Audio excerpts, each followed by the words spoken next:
നമുക്കിന്നൊരു കഥ കേട്ടാലോ? കടലിനടിയിൽ അഗ്നിയുണ്ടായ കഥ. കുട്ടികൾ എല്ലാവരും പരശുരാമനെ കുറിച്ച് കേട്ടിട്ടുണ്ടാവും. എന്നാൽ ഇത് പരശുരാമന്റെ കഥയല്ല, അദ്ദേഹത്തിന്റെ ഒരു മുതുമുത്തശ്ശന്റെ കഥയാണ്. ഔർവൻ എന്നായിരുന്നു ഇദ്ദേഹത്തിന്റെ പേര്. ചവന മഹർഷിയും ആരുഷിയുമായിരുന്നു ഔർവന്റെ മാതാപിതാക്കൾ. ഭൃഗു വംശത്തിൽപ്പെട്ടവരാണ് ഈ സന്യാസിമാരെല്ലാം. ഇവർ ഹേഹയ വംശത്തിലെ രാജാക്കന്മാരുടെ കുലഗുരുക്കന്മാരായിരുന്നു. അങ്ങനെ കാലങ്ങൾ കടന്നുപോയി. രാജഗുരുക്കന്മാരായിരുന്നതുകൊണ്ട് ഇവർക്ക് ധാരാളം ആനുകൂല്യങ്ങളൊക്കെ ലഭിക്കുമായിരുന്നു. അങ്ങനെ ധാരാളം ആനുകൂല്യങ്ങളൊക്കെ നേടിയ ഭൃഗുവംശത്തിലെ ബ്രാഹ്മണരെല്ലാം വളരെയധികം സമ്പന്നരായി മാറി. ഹേഹയ രാജാക്കന്മാരുടെ ധനസ്ഥിതിയാകട്ടെ ദിവസം തോറും മോശമായി വരികയും ചെയ്തു. സാമ്പത്തിക തകർച്ചയിലായി. രാജഭണ്ഡാരം ശൂന്യമായി.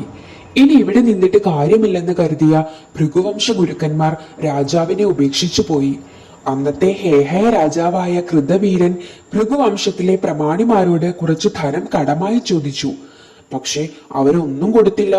ഉണ്ടായിരുന്ന സ്വർണം അത്രയും അവരവരുടെ പറമ്പിൽ കുഴിച്ചിട്ട് അവരൊന്നുമില്ലാത്തവരെ പോലെ ജീവിച്ചു.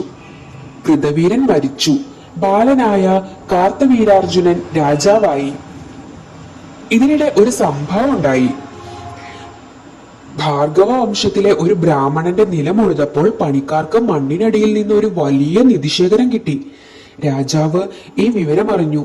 തന്റെ അച്ഛൻ കടമായി ചോദിച്ചിട്ട് ഒന്നും കൊടുക്കാതിരുന്ന ഭൃഗുവംശക്കാരോട് അന്നു മുതൽക്കേ പകയുണ്ടായിരുന്ന കാർത്തവീരാർജുനന് കാര്യം പിടികിട്ടി.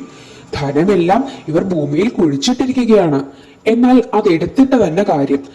ഭാർഗവ വംശക്കാരുടെ പറമ്പുകളെല്ലാം കിളച്ചു നോക്കാൻ രാജാവ് ഉത്തരവിട്ടു. പലയിടത്തു നിന്നും നിധിശേഖരങ്ങൾ കണ്ടെടുത്തു. അപകടം മനസ്സിലാക്കിയ ഭാർഗവന്മാർ എതിർക്കാൻ തുടങ്ങിയതോടെ വലിയ ബഹളമായി. പട്ടാളം രംഗത്തിറങ്ങി ബ്രാഹ്മണരെ വേട്ടയാടാൻ തുടങ്ങി. ഗത്യന്തരമില്ലാതെ അവർ കുടുംബത്തോടെ നാടുവിട്ടോടി. ഇങ്ങനെ നാടുവിട്ടു പോയവരിൽ ചവന മഹർഷിയുടെ ഭാര്യയായ ആരുഷിയും ഉണ്ടായിരുന്നു. ഗർഭിണിയായ ആരുഷിക്ക് പ്രസവം അടുത്ത സമയവുമായിരുന്നു. നിറവയറുമായി ഓടി ഓടി തളർന്ന ആരുഷി ഒരു കാട്ടിൽ ഒളിച്ചിരുന്നു. സൈന്യം കാടിനു ചുറ്റും തീയിട്ടു. ആളിപ്പടർന്ന കാട്ടുതീക്ക് നടുവിൽ വെച്ച് ആരുഷി പ്രസവിച്ചു. കത്തുന്ന അഗ്നിയുടെ ചൈതന്യമുള്ള ഒരു ശിശു. അവൻ പിറന്നതോടെ അഗ്നി പിന്നിലേക്ക് കത്തിപ്പടരാൻ തുടങ്ങി. തീയിൽപ്പെട്ട് സൈനികർ വെന്തു മരിച്ചു. ആരുഷി കുഞ്ഞിനെയും കൊണ്ട് അവിടെ നിന്ന് രക്ഷപ്പെട്ട് മറ്റൊരു നാട്ടിൽ അഭയം തേടി. തങ്ങളുടെ വംശത്തെ കൊന്നൊടുക്കിയ ഹേഹയന്മാരോട് മാത്രമല്ല ക്ഷത്രിയ വർഗത്തോടൊന്നടങ്കം പകയുമായിട്ടാണ് ഔർവൻ വളർന്നത്. വെറും ഒരു ബ്രാഹ്മണനായ തനിക്ക് സൈന്യബലമുള്ള രാജാക്കന്മാരെ തോൽപ്പിക്കാനാവില്ല. അതിന് ഒരേ ഒരു വഴിയേ ഉള്ളൂ, തപസ് ചെയ്ത് ദിവ്യശക്തി നേടുക. 13-ാം വയസ്സിൽ ഔർവൻ തപസ് ചെയ്യാൻ തുടങ്ങി. ആ ബാലന്റെ കഠിന തപസ് കണ്ടില്ലെന്ന് നടിക്കാൻ ത്രിമൂർത്തികൾക്കായില്ല. അവന് മുന്നിൽ പ്രത്യക്ഷനായേ പറ്റൂ. മുന്നിൽ ചെന്നുപെട്ടാൽ അവൻ ചോദിക്കുന്ന വരം കൊടുക്കണം. എന്താണ് ചോദിക്കാൻ പോകുന്നതെന്ന് ബ്രഹ്മദേവന് നന്നായിട്ട് അറിയാം. ഭൂമിയിലുള്ള സകല രാജാക്കന്മാരെയും ഭസ്മമാക്കാനുള്ള ശക്തി തനിക്ക് കിട്ടണം. അങ്ങനെയായിരിക്കും ഔർവൻ ആവശ്യപ്പെടുക. അത് കൊടുത്താൽ അതോടെ ഈ ഭൂമുഖത്തെ രാജാക്കന്മാരില്ലാതാകും. അങ്ങനെ സംഭവിച്ചാൽ രാജ്യങ്ങളെല്ലാം അനാഥമാകും.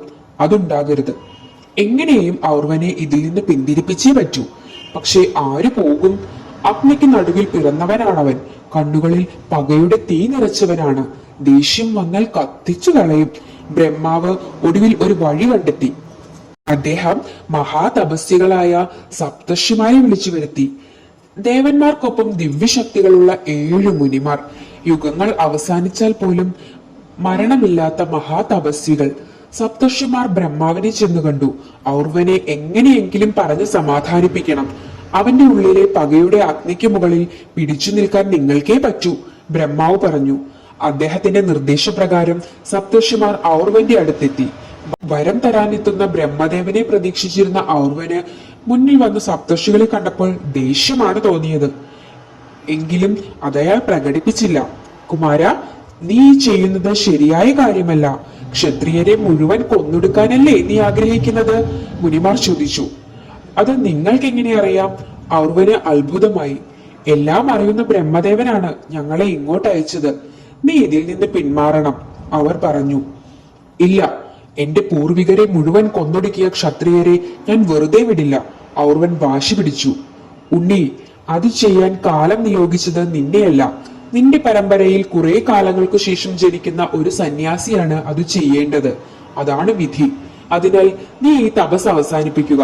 നിന്റെ തപസ്സിദ്ധികൾ ലോക നന്മയ്ക്ക് വേണ്ടിയുള്ളതായിരിക്കണം. സപ്തർഷികൾ പറഞ്ഞു. പക്ഷേ ക്ഷത്രിയരെ കത്തിച്ചു കളയാനായി ഞാൻ സമാഹരിച്ച ഈ കോപാഗ്നി എന്തു ചെയ്യും? ഞാൻ തപസ് അവസാനിപ്പിച്ചാൽ അതോടെ ഈ നാട് മുഴുവൻ തീ പടരും. ഔർവൻ പറഞ്ഞു. അതിനു വഴിയുണ്ട്. സപ്തർഷികൾ വരുണ ഭഗവാനെ വരുത്തി. വരുണൻ ഔർവനിലുള്ള അഗ്നി സ്വീകരിച്ച് കടലിന്റെ അടിത്തട്ടിൽ നിക്ഷേപിച്ചു.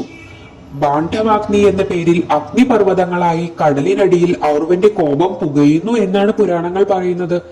പകയുടെയും വിദ്വേഷത്തിന്റെയും അഗ്നി മനസ്സിൽ നിന്ന് മാഞ്ഞതോടെ ഔർവൻ ശുദ്ധനായ ഒരു സന്യാസിയായി.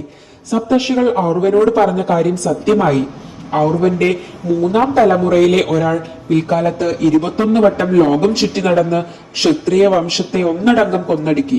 അത് മറ്റാരുമല്ല, ഔർവന്റെ പുത്രനായ ഋജീകന്റെ പേരക്കുട്ടി, അതായത് ജമദഗ്നി മഹർഷിയുടെ മകൻ, സാക്ഷാൽ പരശുരാമൻ.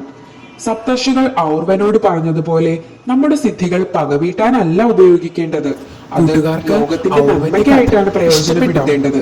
എല്ലാ കൂട്ടുകാരും ഇതുപോലെ നല്ല കുട്ടികളായി നല്ല മനസ്സോടുകൂടി വളർന്ന് മിടുക്കരായി വളർന്നു വരിക. അടുത്ത കഥയുമായി നമുക്ക് ഇനിയും കാണാം.